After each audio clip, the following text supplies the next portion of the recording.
En nuestro país, la sanción de la obligatoriedad de 4 años representa un avance muy relevante, no solo para nuestro territorio, para la infancia de nuestro país, sino a nivel regional, porque marca una orientación que es que el Estado garantice al interior del sistema educativo una oferta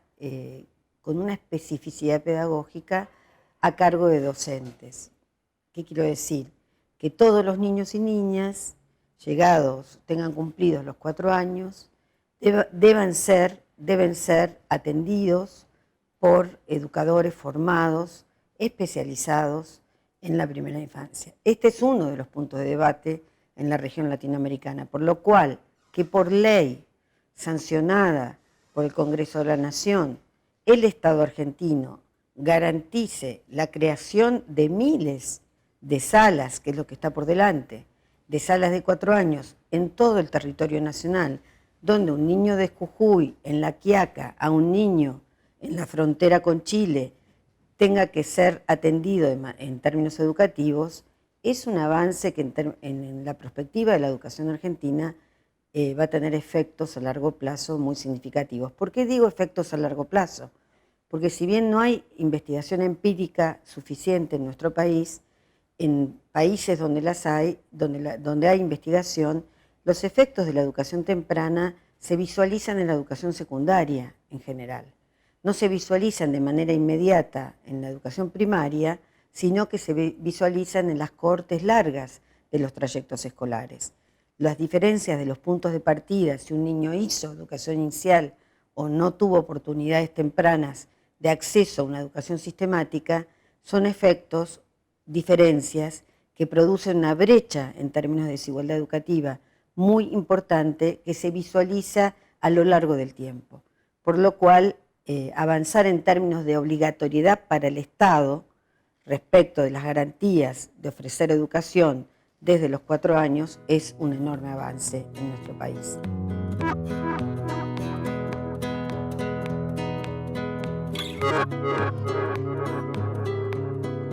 La educación infantil en América Latina y Caribe viene adquiriendo cada vez más mayor importancia. Si bien hay que señalar que los desarrollos entre los países latinoamericanos y el Caribe son muy desiguales. Obviamente no es lo mismo Nicaragua, Guatemala, a lo que sucede en Argentina, en Uruguay y Chile, donde ya en el caso nuestro, hace más de 100 años,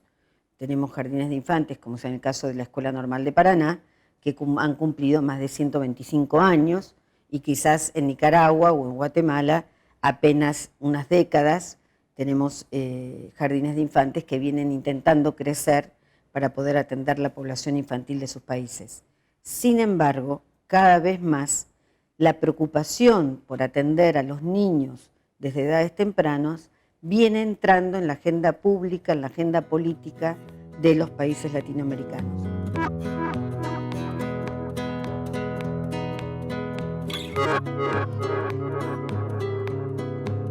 Hay un nudo problemático que está hoy en plena discusión, que es quiénes son los formadores de la primera infancia. Si son las madres cuidadoras o las mujeres que de manera precaria muchas veces atienden a los niños en sus casas, cuestión que, por ejemplo, sucede en muchos de los países, por ejemplo, en Colombia, entre otros, o si es el sistema educativo con instituciones formalizadas, con personal idóneo o recursos, sobre todo con recursos económicos y financieros, que ofrece instituciones educativas donde los niños son alojados. Este es un tema complejo porque en momentos de mucha crisis en los países latinoamericanos, como es también el caso argentino, fueron justamente las educadoras comunitarias las que pusieron sus cuerpos y sus esfuerzos para estar allí donde el Estado no llegaba. Para dar un ejemplo, en Provincia de Buenos Aires hay más de 1000 jardines comunitarios que atienden más de 100.000 niños, donde el Estado no llegó a tiempo, por ejemplo, en la crisis del 2000-2001. por lo cual no es un tema sencillo de resolver quién atiende a los niños pequeños en términos educativos. La cuestión es que si en las zonas más pobres la atención es más precaria, esos niños con certeza tienen menos oportunidades educativas y las prácticas son más bien de carácter asistencial. La clave está en la política pública. Justamente en Argentina, ahora en enero del 2015 se acaba de votar, se acaba de sancionar otra ley que es muy importante, que es la regulación de los jardines comunitarios de todo el país, que fue promulgada ahora en los primeros días de enero del 2015, que fue una iniciativa de Adriana Puigros, que tuvo cierto debate del cual participamos nosotros, y también nuestra área de trabajo desde Flaxo, que tiene la posibilidad de por primera vez regular todo aquello, todas aquellas instituciones o formas comunitarias que vienen por todos estos años atendiendo a los niños, pero que escapaban a la regulación del Estado. La clave está allí, es decir, en términos de igualdad, traccionar de máxima, a partir de la regulación estatal, todas las formas de atención educativa que existen a lo largo y ancho del país y ofrecer recursos desde el Estado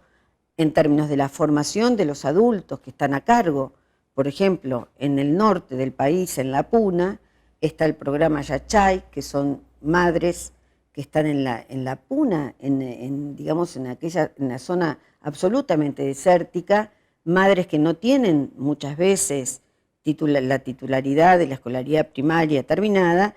y que bajo el programa Yachay se viene impulsando no solo la terminalidad de la escolaridad, sino capacitaciones para recuperar la identidad cultural de la Puna y una atención educativa de los niños en pos de una calidad mayor de acceso a la escolaridad primaria posterior. Es decir, que hay que en ese mapa, en esa cartografía absolutamente heterogénea del país, traccionar en términos de igualdad y articular todas estas formas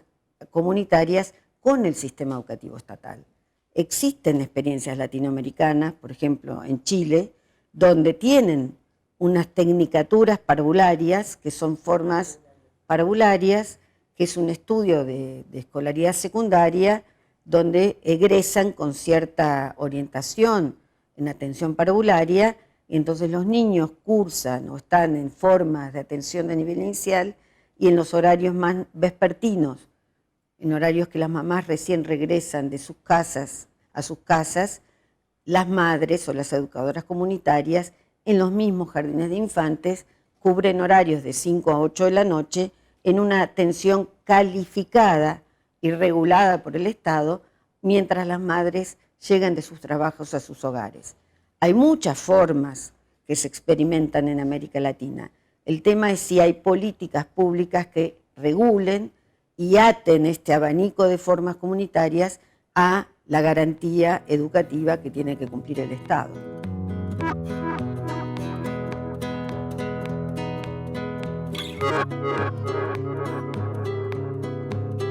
Las prioridades o los desafíos que por lo menos desde mi punto de vista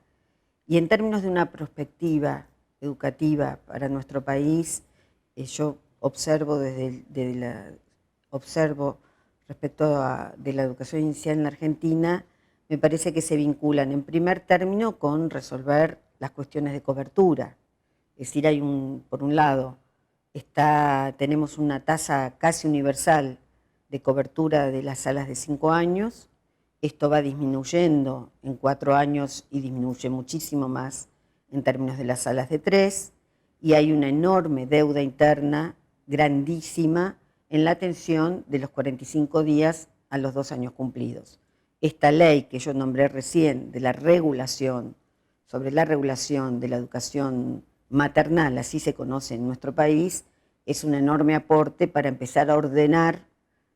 la atención de los primeros años, porque el Estado argentino no tiene todavía hasta el día de hoy un registro único de los jardines conocidos como maternales, donde están tanto privados, comunitarios, sobre todo privados y comunitarios, donde están los niños hoy a lo largo y ancho del país.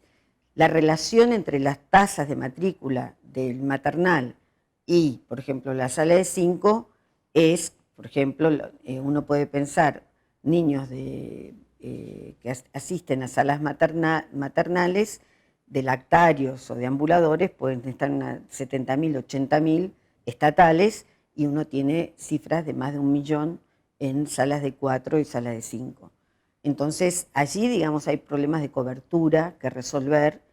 que se ha dado en los últimos años un avance enorme, pero es complejo resolver porque la educación inicial requiere de una inversión estatal muy significativa por la cantidad de niños respecto a cada docente que requiere el nivel inicial, que es, por ejemplo, en la educación maternal, es un maestro cada 6 bebés en las primeras salas. Primero, un tema de cobertura y expansión.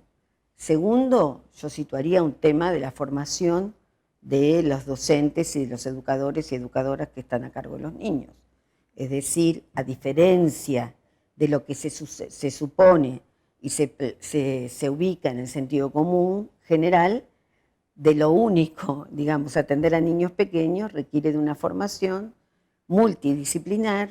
y cada vez más compleja, porque las transformaciones de la época, las modificaciones en el cambio del Estatuto de la Infancia, las transformaciones de los grupos familiares, las transformaciones en las cuestiones de género, los cambios en las concepciones de las teorías del aprendizaje, requieren un maestro con una formación de una excelencia muy alta. Y sin embargo, todo postula que con el amor a los niños es suficiente. Si uno mira a otros países, justamente se trata de poner los mejores recursos en los primeros años, porque es donde los niños adquieren el lenguaje, es donde los niños desarrollan el nivel de pensamiento, es donde los niños estructuran su personalidad. Es decir, que justamente en los primeros años es donde uno tendría que colocar a los mejores maestros, a los más formados, a los que tienen mayores recursos. Es allí donde uno tiene que repartir el lenguaje, repartir la cultura, con una desmesura pedagógica, diría Estanislao Antelo, sin ningún tipo de límites. Sin embargo, se supone que un maestro que canta 3 canciones y hace un ruidito más o menos bien, alcanza para atender un niño de 2 años. Cuando allí a los 2 años, a los 3 años, hay que presentarles el mundo, hay que presentarles los poetas, los pintores, los colores, hay que entregarles el mundo de una manera que cada vez se sabe más que en los primeros 18 meses se define parte de lo que es la trayectoria escolar futura. Así que la clave de la formación es otro problema que en la Argentina se está abordando en términos de las políticas públicas, pero es una deuda. Y un tercer elemento, y con este quizás para no extenderme más, son los formatos escolares. La educación inicial todavía tiene formatos escolares tradicionales que no se ajustan a las temáticas del trabajo de las mujeres, que es un elemento a tener en cuenta. En Colombia en Bogotá, se acaban de abrir las formas institucionales, por ejemplo, llaman ACUNAR, que se abren servicios a las 11 de la noche para atender a los niños, porque hay mujeres, muchas mujeres, que trabajan de noche, ya sean enfermeras o en distintos servicios, o también en telefónicas, y entonces los niños no tienen dónde estar durante las noches. La educación inicial tiene que estar ligada a las cuestiones del trabajo de las mujeres. En Cuba, las mujeres que trabajan tienen prioridad en los círculos infantiles y todos los niños, hijos de mamás que trabajan, no importa si están cansadas, no están casadas, en qué condición en términos familiares están, todos tienen derecho a la educación temprana desde que nacen hasta los 5 años, que ya después ingresan a la escolaridad primaria. El tema del trabajo de las mujeres y la educación inicial en la Argentina sigue siendo una deuda interna, porque hay una concepción, incluso de las maneras en que se los adapta a los niños en los primeros meses al iniciar el ciclo lectivo, de un grupo familiar de sectores medios o sectores altos que no existe para la gran mayoría del país. Así que yo creo que allí nos debemos, quienes pertenecemos a la educación temprana, una fuerte discusión para qué grupo familiar trabajamos, porque hay una concepción de un grupo familiar que se sienta a la mañana a tomar Nescafé con un perro al lado y un padre que lee el diario, que dista absolutamente de los grupos familiares reales con los que la educación infantil trabaja. Allí yo ubicaría otro tema que es el vínculo de educación inicial con las familias o con la sociedad en general en nuestro país.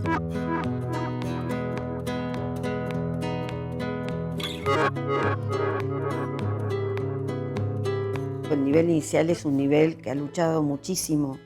por su identidad, a diferencia de otros niveles, y por estar alojado sistemáticamente en alguna legislación,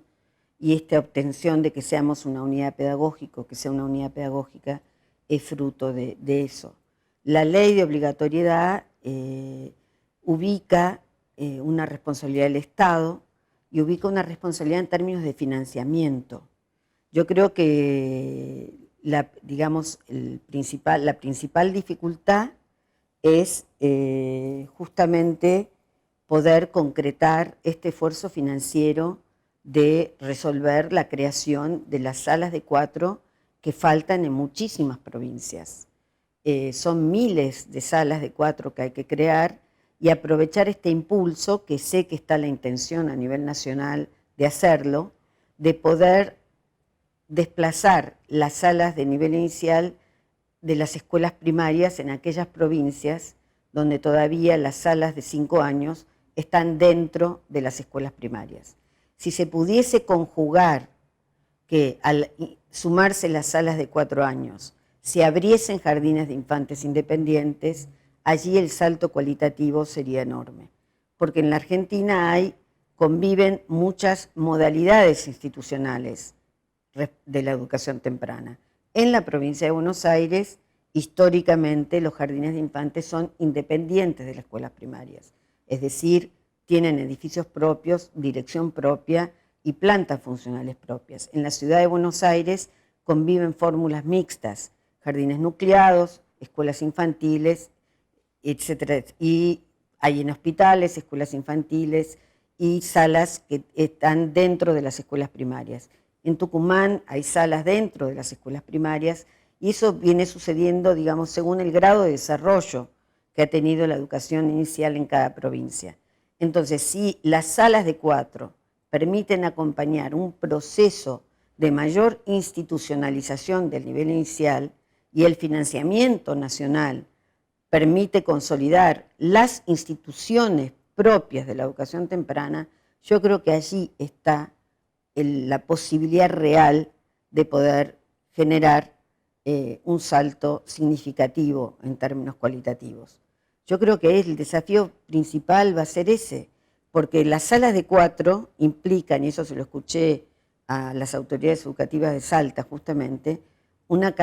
son centenares de cargos nuevos, de puestos docentes nuevos, y siempre el meollo financiero es ese, la cantidad de cargos docentes que va a significar la obligatoriedad de 4 a lo largo y ancho del país. El riesgo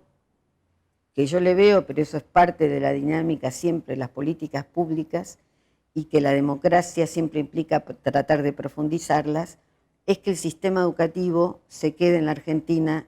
con las salas de 4 y 5 y que desarrollo social u otras instituciones se queden con la atención de 45 días hasta 4 años. Este ha sido siempre en nuestro país un escenario de disputa. Quienes estamos pensando en términos educativos a la primera infancia, consideramos que es educación quien tiene que timonear el barco respecto de la atención del conjunto de la primera infancia. Porque sabemos por experiencia, por conocer, yo ya tengo casi 40 años en educación temprana, he sido supervisora de zonas rurales, supervisora en el conurbano, directora, maestra rural también. Uno sabe que allí en las zonas más complejas, si no está el Estado garantizando los derechos de los niños, las formas comunitarias, si están a cargo de organizaciones sociales con cierto discurso dirigido a la infancia, muchas veces son formas de privatización de los derechos de los niños y donde allí circula mucho el maltrato infantil, que es muy difícil de acotar. Cuando es el Estado, con sus recursos, con sus legislaciones, donde no hay réditos tutelares, donde no hay quien saca provecho, que no presiona a las madres para poder filiarse a tal o cual partido, que no usa la atención de los niños como contrapartida de algún otro tipo de tutelaje, el tema de la atención de la primera infancia a veces es botín de guerra, o no sé si botín de guerra, pero es botín de otras prácticas clientelares que son muy perjudiciales para los niños. Es un campo de disputa la atención de la infancia en la Argentina. Hay un actor, que es la Iglesia, que también opera en este territorio, por lo cual la defensa del derecho educativo no es neutral, y yo creo que ampliar la obligatoriedad de 4 tiene que traccionar la universalización del conjunto de la unidad pedagógica de la educación inicial en la Argentina.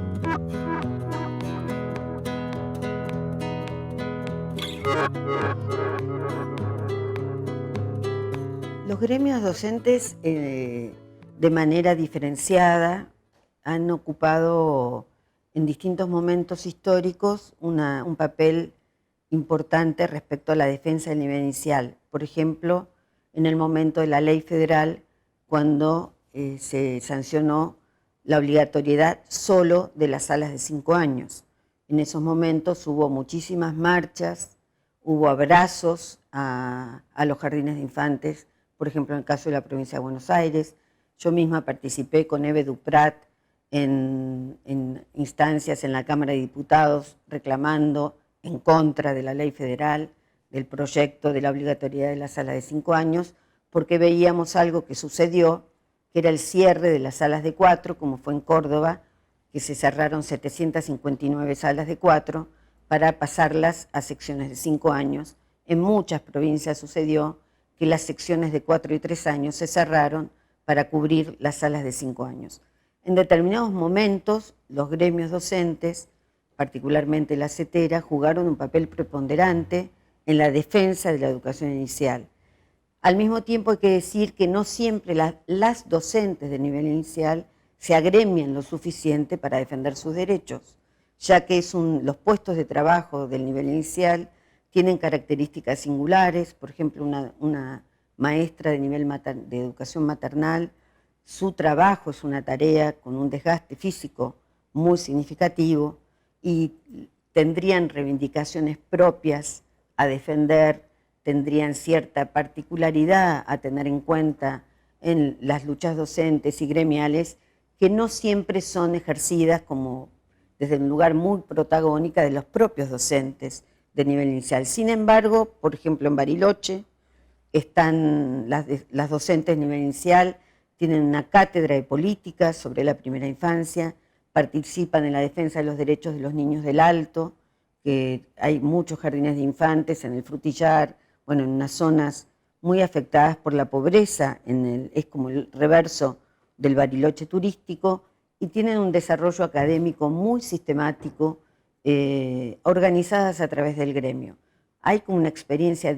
muy diferente a lo largo del país. UEPC, bueno, hay varios sindicatos que vienen desarrollando muchas tareas vinculadas a la educación temprana,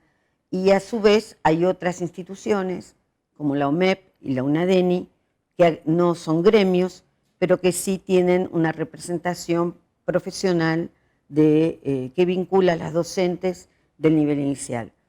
Yo creo que uno aspiraría cada vez más a que el tema de la primera infancia sea reivindicado. Yo creo que estamos en ese camino y sea reconocido como prioridad de la agenda pública, tanto en la Argentina como en América Latina. Me parece que los gremios ocupan un lugar, son una voz significativa, lo han sido en momentos de mucha crisis, y me parece que el rol principal lo tienen las propias docentes, los propios docentes del nivel, de ser protagónicos de ese proceso.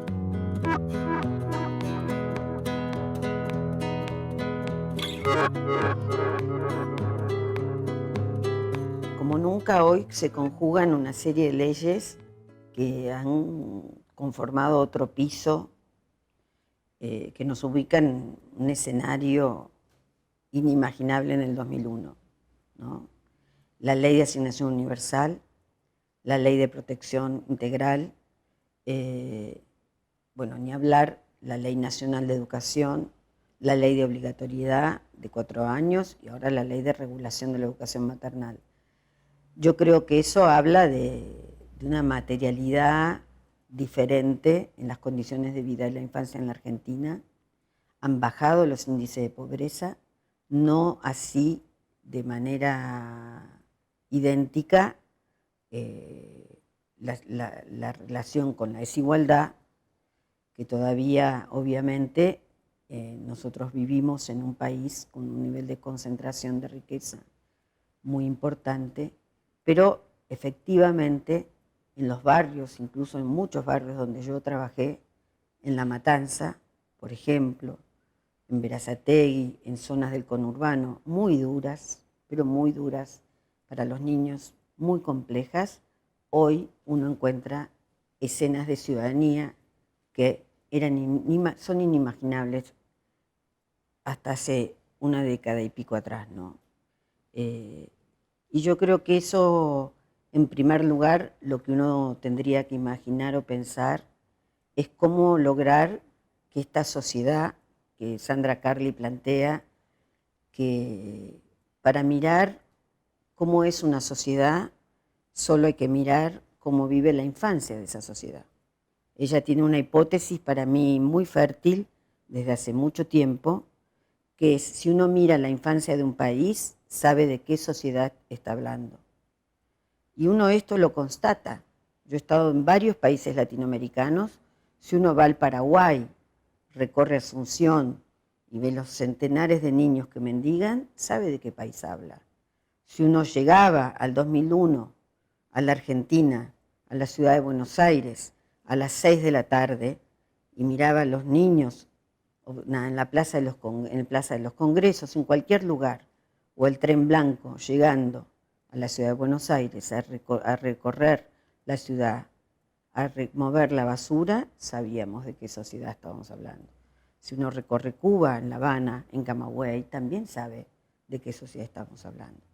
Mi preocupación central es en relación a la sociedad argentina, que tiene este anverso y este reverso, esta cara que posibilita que hoy se hayan profundizado los derechos,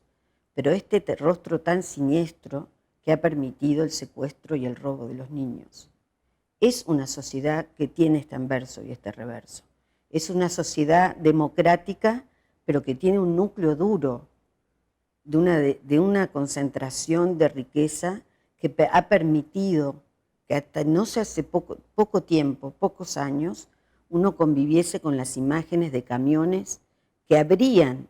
a no tantos kilómetros del conurbano, del tercer y cuarto cordón, camiones que llevaban litros de leche y que por un conflicto con el campo abrían y tiraban la leche allí donde uno sabe que falta la leche. Es decir, esta sociedad que ha habilitado y habilita que hoy los mismos niños, como Kevin en Zabaleta, con 7, 8, 9 años, haya sido asesinado por las balas de la gendarmería, o que en Rosario, más de 230 niños, mientras transcurría el Congreso de los Niños, que lo organizó Chiqui González, de la cual soy amiga personal, 230 niños el año pasado hayan sido asesinados por el narcotráfico y también por las fuerzas de seguridad. Esto es Argentina. Entonces, mi preocupación central es cómo lograr profundizar que la infancia sea alojada en la sociedad en términos de un presente y un porvenir. Porque las leyes son una expresión jurídica, pero al mismo tiempo vivimos en una sociedad que al mismo tiempo que habilita determinadas leyes, las viola en el mismo momento a metros de donde uno vive. Entonces, en el mismo momento que nosotros estamos acá, en las quintas del Parque Pereira, que yo misma las transité, porque íbamos a abrir un jardín bioclimático cuando yo era directora a nivel inicial con Adriana Puigros, para los niños de los quinteros de la zona. En ese lugar, hoy, en este momento, hay una madre que trabaja en la quinta con un bebé en el surco. Y es un lugar que está acá nomás de Buenos Aires. No es tan distante. Entonces uno piensa que eso es un nivel todavía, es una sociedad que no comprende que no hay futuro si no hay lugar para los niños. Y yo creo que allí está la clave, digamos, ¿no? Seguir profundizando las medidas en términos educativos, pero al mismo tiempo hay algo del orden político, de que esta sociedad se le torne insoportable no poder construir futuro y porvenir en el presente para la infancia, para toda la infancia, no para los sectores altos que hoy ya tienen wifi o tienen un acceso hiperrealizado, como diría Mariano Narodowski, hiperrealizado desde los 3, 4 años. El otro día un amigo me decía que le iba a comprar una tablet a su nieta a los 2 años y empezamos a conversar. Yo le digo, bueno, ya no vas a tener que ofrecerle a los 5. Y estará, bueno, está bien, no importa el acceso, el tema es la experiencia de la infancia que vos puedas alojar. Y el problema no es un niño, son todos los niños. Porque si vos salvás las condiciones del niño que tenés más próximo, si no colaborás, cooperás como ciudadano, activás como ciudadano, mejorar las condiciones de todos los niños, estamos en problemas. Vos podrás comprarle la tablet, resolver la de tu niño más próximo, pero necesitas resolver la de todos, porque si no es muy difícil el porvenir de nuestro país. Violeta Núñez, que es para mí una inspiradora de muchas cosas, ella plantea en relación a la infancia en general, no solo la infancia en términos de primera infancia, que tenemos todos que ubicarnos como valedores de la infancia, que es una palabra gallega, que dice, bueno, defensores de la infancia en términos de sujeto social, de sujeto político. Entonces ella dice, todos tendríamos que pensarnos en términos de valedores, pero no la infancia en términos cronológicos, sino en términos arendtianos, en términos de novedad, en términos de lo nuevo, de una infancia que implica añadir algo nuevo al mundo. Es decir, si nosotros no permitimos alojar a aquellos que llegan a una sociedad, si no alojamos, si no permitimos que ocupen un lugar, negamos la posibilidad de nuestra propia sociedad que tenga continuidad. Entonces ella dice, bueno, hagamos lugar todos como valedores de la infancia para que aquellos que llegan puedan añadir algo nuevo al mundo. Porque si no hacemos lugar, nosotros no tenemos posibilidad de continuación como humanidad. Entonces, a mí me parece esta idea, que creo que no es, por lo menos yo, hace años que pienso estos temas, yo no me ubico en un lugar endogámico respecto a la primera infancia. Es más, me ubico de una manera bastante distinta a quienes piensan en la educación inicial, desde los niños, el amor a los niños. La verdad que tengo poco que ver con esa mirada. Yo me ubico en términos de una infancia como un acto político, como una mirada prospectiva, como una mirada de decir, bueno, si hay algo para pensar la humanidad, es el enigma de los niños en términos de porvenir. Los niños pueden ser la propia subversión del orden establecido. Por eso no hay a veces políticas, porque representan la posibilidad de subvertir el orden instituido. Y creo que esa es la educación, es la posibilidad de transformar aquello que está instituido de una manera determinada. Y los niños portan el enigma. Estando en Colombia, con comunidades originarias, ellos piensan que los niños portan saberes, no son tabulas rasas, llegan portando saberes. Y a mí me interesa mucho esa perspectiva, porque educar no es iluminar a la infancia, es ponerla en diálogo con el mundo, entregarles, como dice La Rosa, responder a la llamada, hacerles lugar, darles las reglas de nuestra casa para que con esas reglas hagan otra cosa en el porvenir.